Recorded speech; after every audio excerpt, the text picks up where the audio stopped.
Hola, ¿cómo están? Bienvenidos al programa económico con peras y manzanas aquí en Mega. Y ahora con un tema tremendamente polémico. Hay un grupo de parlamentarios del oficialismo que está proponiendo eliminar la unidad de fomento. Dicho proyecto ya ha tenido su primer check en la Comisión de Economía de la Cámara de Diputados.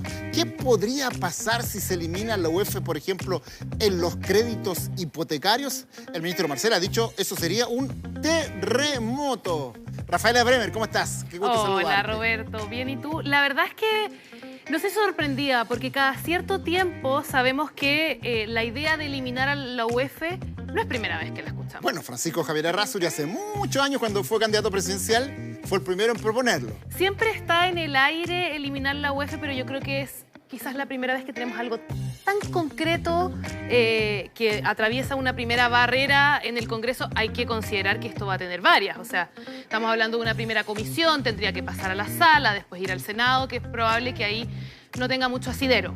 Pero sí nos vuelve a poner el tema de la UEF porque es algo muy sensible para las personas. Muchas de las cosas que nosotros pagamos están indexados al UEF. Claro, el crédito hipotecario, hay muchos arriendos ahora que están en unidades de fomento, las mensualidades de colegios, algunas universidades, los planes de salud de las ISAPRE. Ahora, el tema que yo siempre me suscribo, que dicen los economistas serios, que el problema no es la UEF, el problema es la inflación. La UEF solo es un organismo, un instrumento que te sirve para poder traspasar a un precio el valor del dinero, el valor del costo de la vida. El termómetro, que tanto lo llamamos. Exactamente. Y aquí la frase tan recurrida de que si quieres combatir la fiebre, no tienes que romper el termómetro, sino que tienes que buscar remedios para combatir este problema. Bueno, para conversar más de este tema y sobre todo en el de los créditos hipotecarios, que a mi juicio puede ser la complicación más terrible si esto llegara a prosperar.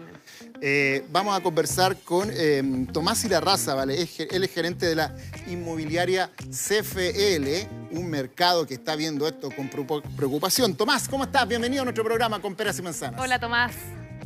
Hola, muy buenas tardes. Por aquí andamos muy bien a su disposición. Bueno, Tomás, ¿qué pasa si se elimina la unidad de fomento en los créditos hipotecarios? Así de inmediato con esa pregunta. Mira, para nosotros en la industria inmobiliaria los créditos hipotecarios son claves porque el 90% de lo que vendemos, al menos en el segmento donde trabajamos en CFL, está financiado con créditos hipotecarios. Y en la UEF, para el crédito hipotecario hoy día es clave porque el UEF te da un valor a largo plazo. Al sacar la inflación del riesgo del banco, el banco está disponible para darte mejores tasas porque el riesgo de la inflación lo traspasa al UEF. Por lo tanto, al eliminar el UEF, ¿qué va a hacer el banco? Se va a asegurar esta inflación y va a poner tasas más altas, o se va a acabar la tasa fija en los créditos hipotecarios. Vamos a tener tasas variables que obviamente nos va a producir.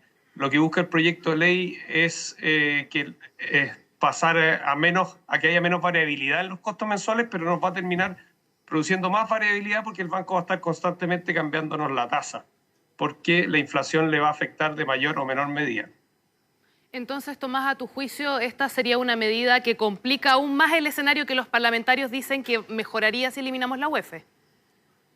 Claramente complicaría. Hoy día los bancos están apretados por todas partes para los créditos hipotecarios por las nuevas normas que han ido asumiendo de Basilea, y meter además, sacar la UEF como indexación de los créditos va a generar que los bancos se compliquen más para los créditos hipotecarios. Hoy día la principal barrera de entrada a las viviendas son los créditos bancarios. Nos estamos dando cuenta que la mayoría de los disentimientos que tenemos al final es gente que ya deja de poder acceder al crédito por las condiciones que se han ido poniendo más exigentes. Claro, estaba conversando con gente de los bancos, Rafaela, Tomás, y ahí muchos me decían la variable costo de la vida en un precio que es de largo plazo, como la compra de una vivienda 20, 25 años, tiene que tener un ajuste. Si no es mediante un instrumento como la unidad de fomento, va a ser a través de la tasa, como dice Tomás. Puede haber créditos hipotecarios en dólares o con alguna otra medida que pueda ser arbitraria. En el fondo se tendría que reemplazar sí o sí con otro sistema. Se tiene que reemplazar porque el banco no te va a prestar a 20 años y que tú devuelvas la misma plata. Claro. En 20 años la plata no es la misma. No es lo mismo 150 millones de pesos hace 30 años que los 150 millones de pesos ahora. Y por eso existe la unidad de fomento. El tema es que lo que me decían, y aquí Tomás me lo puede refrendar, es que los organismos que te dan crédito hipotecario, las instituciones financieras, podrían tomar instrumentos que sean más arbitrarios. O sea, que para asegurarse de que se está reflejando que la plata es lo que vale en ese momento, vean otros mecanismos que te perjudiquen. O sea, que el remedio sea peor que la enfermedad. No sé si se me entiende. Tomás, ¿cómo lo ves tú eso? Sí, clarísimo. Mira, nosotros en Chile somos bastante innovadores en el tema del UF. Estos métodos de precio indexado a la inflación no existen en todo el mundo. Y si uno mira el barrio, Argentina, Brasil, Perú, la mayor parte de los créditos hipotecarios los dan en dólares. Y al darlos en dólares, uno queda no indexado a la inflación de Chile, sino que a la inflación de un país extranjero, y además a la variación cambiaria que pueda tener ese precio. Entonces pasa a ser aún más riesgoso probablemente para el comprador, o de frente no te van a dar crédito en pesos. Hoy día los bancos tratan de externalizar todos los riesgos e irse solo a la tasa de interés y hacer su negocio. Por eso es que nosotros, al firmar un crédito hipotecario, también contratamos un seguro para incendio y sismo, o un seguro de gravamen, para que el banco saque de su riesgo la posibilidad de que los deudores fallezcamos o que haya un terremoto y que su garantía no sirva de nada. Ahora, Lo mismo pasaría con el UF. Tomás, llevando como al problema que genera que los parlamentarios finalmente propongan esto. Obviamente hay voces que dicen que hay algo de populismo, eso se puede discutir. Pero, ¿qué solución se le podría dar al tema vivienda? Que yo creo que es algo que hemos conversado además muchas veces en este programa. Al acceso a la vivienda. Al crédito hipotecario. Exacto, porque en el fondo lo que plantean los parlamentarios es que la UEF podría ser de cierta forma una traba. Si no es la UEF el camino, si no es la eliminación de la UEF el camino, ¿cuál podría ser un camino para mejorar este acceso que hemos estado conversando desde que empezó el programa? Mira, nosotros para el acceso a las viviendas han ido subiendo de precio probablemente mucho más acelerado que los sueldos en Chile. ¿Cuál es el tema? Yo lo veo por dos lados. Primero, en que los sueldos están subiendo más lento y para eso tenemos que generar crecimiento país, y eso es lento, lamentablemente. Y por otro lado, nos hemos ido poniendo creativos como país para no echarle la culpa a nadie, y hemos ido poniendo nuevas normas térmicas, nuevas normas eléctricas, nuevas normas de ley de ductos, y eso van encareciendo los precios de la vivienda. Si le sumamos a eso la tramitología, lo que nos demoramos entre que uno tiene un terreno y poder empezar a construir, que en la mayor parte de los casos pasa a ser casi 2 años, y hace unos años atrás, en 6 meses, uno podía tener un permiso de edificación. Eso genera que los créditos y el costo de construcción, el costo financiero de construir sea muy alto y suben las viviendas. Por lo tanto, para mejorar el acceso a la vivienda tenemos 2 puntos. Uno, no seguir normando o generar normas que sean eventualmente voluntarias y que los inmobiliarios tengamos que transparentar cuáles estamos cumpliendo y cuáles no. Y el segundo paso es que necesitamos lamentablemente un crecimiento país para que los sueldos crezcan más rápido.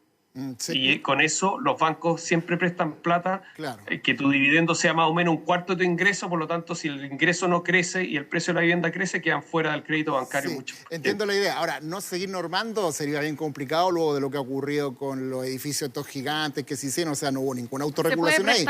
Se puede prestar, claro, que sea el descampado, claro, y ocurren cosas como esas. O sea, por lo tanto, regulación tiene que haber. Si la regulación de los instrumentos de planificación territorial es mejor. En los casos de estos edificios, mega edificios de Estación Central, no tenía un plan regulador acotado y ahora recién lo está haciendo. Sí, pues ahora está el plan regulador. Sí lo tenía libre. Sí, perfecto. Está perfecto que los planes reguladores existan. Tomás, pero lo complicado son las normas de calidad que han ido complicando. Entiendo. Habló el ministro de Hacienda en la comisión, dijo que si prosperara esto de eliminar la UEF, en el tema de los créditos hipotecarios sería un terremoto. Habló también uno de los parlamentarios que está propiciando esta medida, que es el diputado Manu Cheri. Vamos a escuchar a los dos y seguimos conversando contigo. Perfecto. Se aprobó en la Comisión de Economía nuestro proyecto No Más Cobros en UEF. Este no elimina la UEF, pero prohíbe que se cobre en UEF. No puede ser que a la gente le paguen en pesos y le cobren en UEF. Digamos, no exagero al decir que la eliminación de la UEF sería un terremoto para el crédito hipotecario en Chile, en un momento en el cual, ¿cierto? Como sabemos, hay déficit habitacional, en un momento en el cual el valor del suelo, el valor de las propiedades está aumentando, se ha disminuido el acceso a la vivienda propia. Bien, ahí escuchábamos al ministro Mario Marcel, que en general es siempre muy mesurado para sus declaraciones, entonces sorprende también que utilice ese término. Y escuchábamos también al diputado Manucheri del Partido Socialista, que señalaba que no se elimina la UEF, pero en la práctica sí se elimina, ¿o no? ¿Cómo lo ves tú, Tomás? Sí, claro, el UEF básicamente es un monto que alguna vez se fijó y después se fue corrigiendo por el IPC. Eliminar el UEF o eliminar el IPC sería una locura, digamos, pero si no se puede usar, en la práctica pasa a ser un indicador que va a estar ahí y que eventualmente lo van a seguir usando para contratos, como por ejemplo los contratos de arriendo que dicen cada cierta cantidad de meses se reajusta por el IPC de esos meses.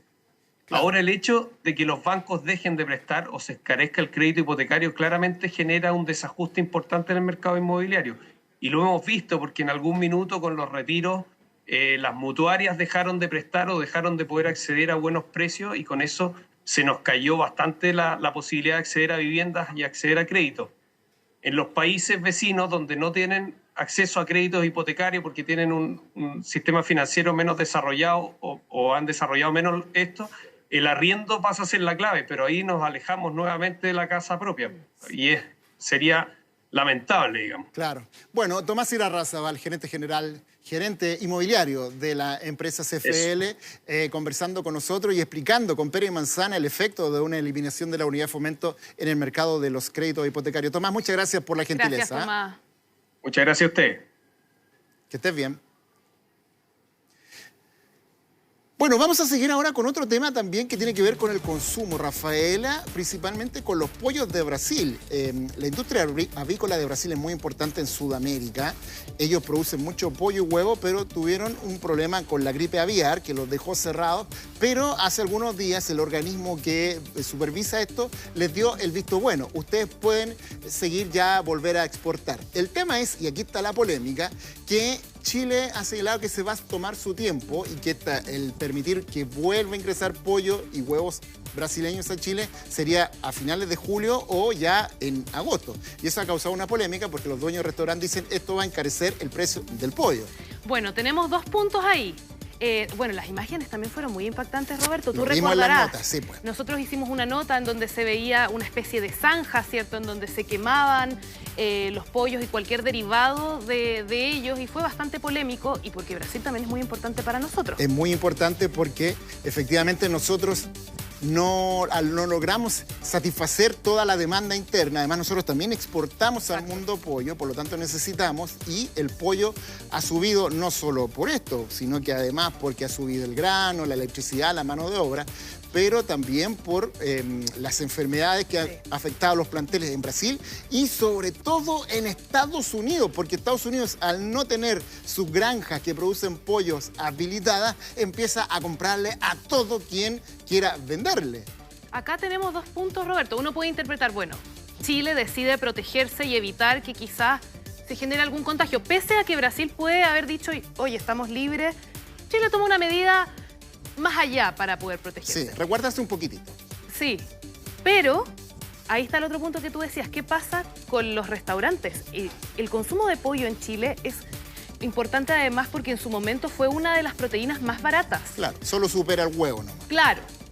Después empezó a subir muchísimo y dejó de ser barato. Incluso hubo un momento en que se equiparó con la carne roja.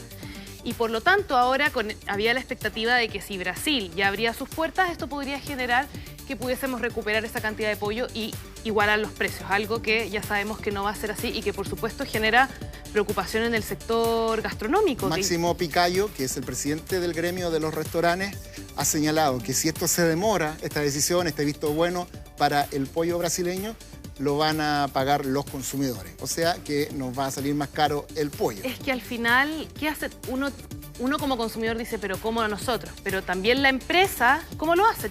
No puede solo absorber ella este costo. Si uno compraba antes a 1.000 pesos el pollo y ahora cuesta 2.000, evidentemente eso se tiene que traspasar al cliente. Sí, no hay otra forma, porque si no, las empresas quiebran, considerando además que les han subido... Si no pueden traspasar a público los precios más altos. Mucho los costos laborales, o sea, estamos hablando de un rubro que lleva durante años, diría yo, desde la pandemia, que no ha logrado recuperar los números que tenía previo a eso. Pandemia y estallido social. Sí. Y que se siguen sumando elementos que impiden que levante la cabeza. Sí, pues esa es una de las noticias económicas de esta jornada. entonces la pausa frente al pollo brasileño. Vamos a ir ahora a otra de las noticias que ha tenido fuerte polémica esta semana. Y esto tiene que ver con lo que ha ocurrido con el director del Servicio de Impuestos, Javier Echeverry, que está en el ojo del huracán porque un reportaje de Televisión Nacional mostró que él durante 9 años no pagó las contribuciones de una segunda casa que él tiene en Paine. Claro. Acá lo que ocurre es que él hace una construcción extra. O sea, en un momento tenía una casa, que era de 213 metros cuadrados construidos. En este predio en Paine. En este predio en Paine. Pasan un par de años y él hace otra construcción. Una segunda construcción que incluye otra vivienda y además una ampliación de su piscina. Y es a raíz de esos 2 nuevos elementos de esa propiedad que se debería haber reevaluado su propiedad. Es decir, que lo que pagaba él antes de contribuciones tendría que haber aumentado. Y durante 9 años ese proceso no se regularizó. Y solo se da a la luz cuando sale este reportaje de Televisión Nacional. Claro, aquí yo creo que hay 2 elementos. Uno, el político, que se da justo en un momento donde el Servicio de Impuestos Internos está en el ojo del huracán porque ha habido muchas alzas en los valores de las contribuciones que han sido desmesuradas, claro, por este ajuste, ¿no es cierto? Donde hay gente que nunca pagó contribuciones y que le empezaron a cobrar. Luego el Servicio de Impuestos Internos reconoció que ahí hubo un error. Nuevamente el Servicio de Impuestos Internos estaba ahí en el ojo del huracán. Y además, Javier Echeverry en ese momento se lanza una frase cuando todos los políticos, todo el mundo le está diciendo, oye, estas contribuciones son muy altas, qué sé yo, y se estaba poniendo en cuestión el tema de las contribuciones. Él dice, ¿qué se quejan si en Chile solo paga el 20% de la población es el que paga contribuciones y es el 20% más rico? Yo creo que fue una frase desafortunada porque efectivamente habemos mucha gente que pagamos contribuciones y no estamos en el 20% más rico. Tengo además familiares que son adultos mayores que pagan contribuciones y están muy lejos de estar entonces en el 20% más rico de la población en Chile. Y más allá de eso, Roberto, yo creo que hay un punto que es muy importante, que es la autoridad que fiscaliza esto. Entonces se genera un desprestigio de la institución. ¿Cómo uno le puede decir a un contribuyente, paga tus obligaciones, paga tu impuesto territorial, si después uno se entera de que el mismo encargado de la institución que se encarga de fiscalizar no lo hace? Claro. Y el otro tema es, creo yo, la burocracia para conseguir regularizar una casa en comunas rurales. Creo que eso también debe quedar, porque he sabido de mucha gente que está atravesando la misma situación que denuncia Javier Echeverry, que empezaron a construir una casa en los alrededores de Santiago o en regiones y han tenido problemas para regularizarlas con la municipalidad y luego con el Servicio de Impuestos Internos. Para hablar de este tema, estamos en contacto vía Zoom con el abogado Álvaro Moraga, socio de Moraga y Compañía. Álvaro, ¿cómo estás? Bienvenido nuevamente a nuestro programa con Peras y Manzanas. Hola, Álvaro.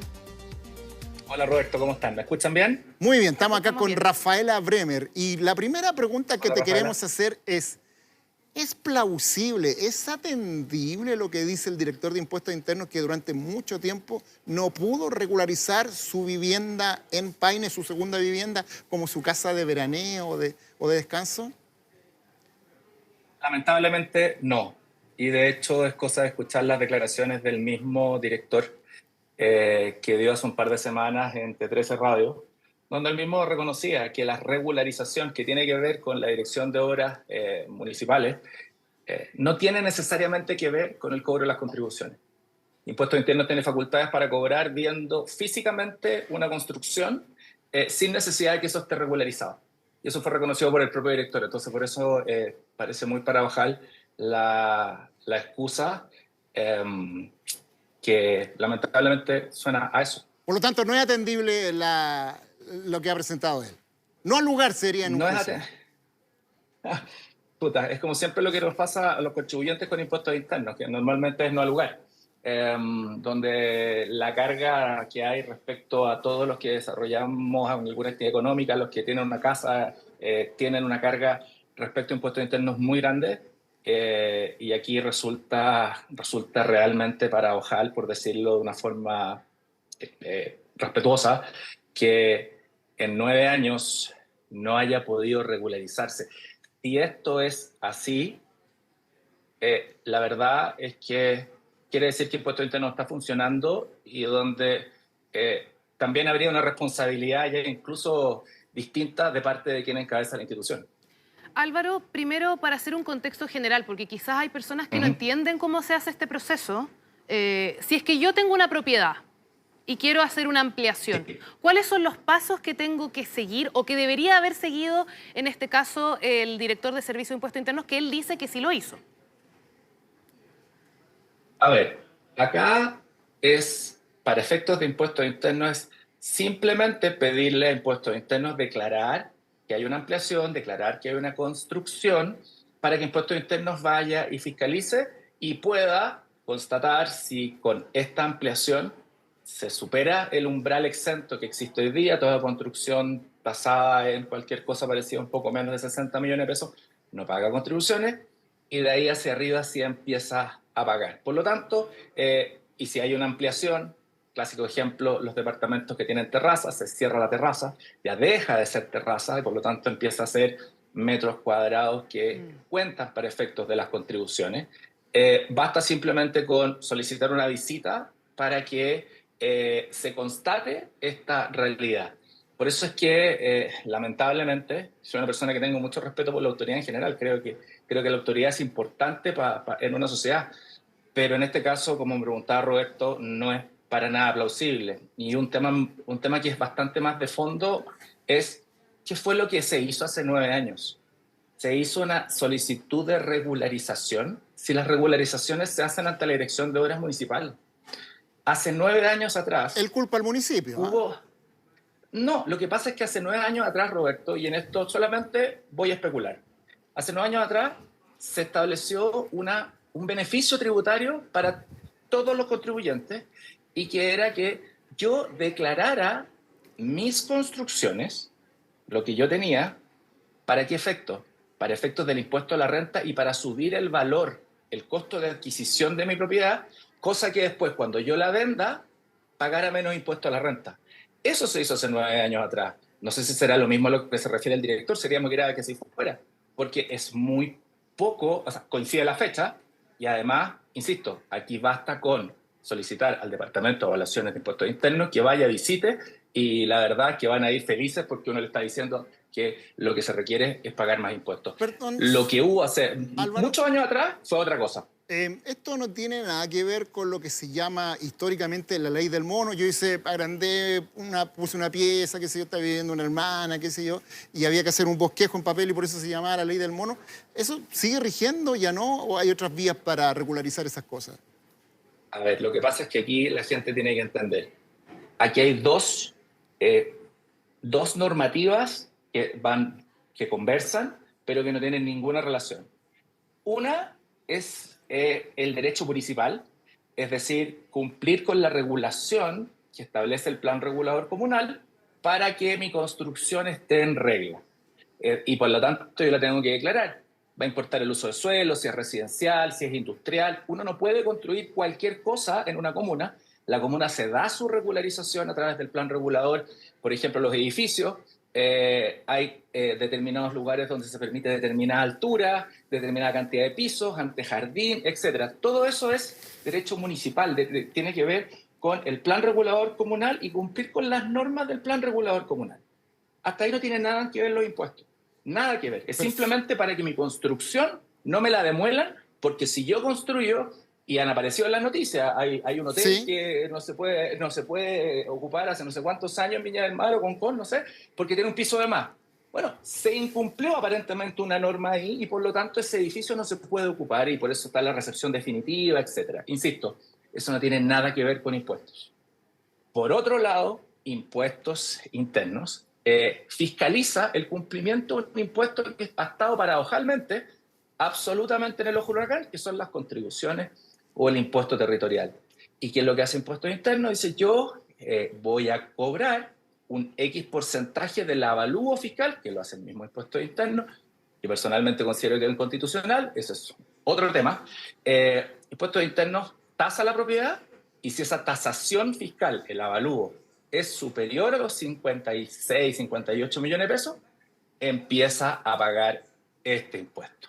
Por lo tanto, la regularización de una propiedad no tiene ninguna relación Es una cosa con y el otra hecho cosa. de que exista una construcción, de que exista una piscina, de que exista una ampliación, porque eso es una cuestión de hecho. Yo voy a impuestos internos y le digo, ¿sabe qué? Tengo una piscina, táseme de nuevo porque hoy día mi propiedad vale más cara. Álvaro. ¿Sabe qué? Mi departamento era de 140 metros y cerré ¿cómo se llama? La terraza y ahora es de 160 metros, por ejemplo. Álvaro. Impuestos internos va a ir de inmediato. Una pregunta corta porque se nos empieza a acabar el tiempo. Sabemos que si se Dale. llega a comprobar esto, la ley dice que el director tendría que restituir hasta 3 años. ¿Tú consideras que debería ser la totalidad, que se estima que serían 16 millones de pesos? ¿Que él voluntariamente debería acceder a pagar la totalidad? La verdad es que no. Yo creo que acá hay dos cosas.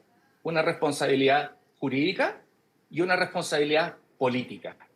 La responsabilidad jurídica dice que para todos, y esto es una regla que es igual para todos, me pueden cobrar, si yo no he pagado contribuciones, 3 años hacia atrás.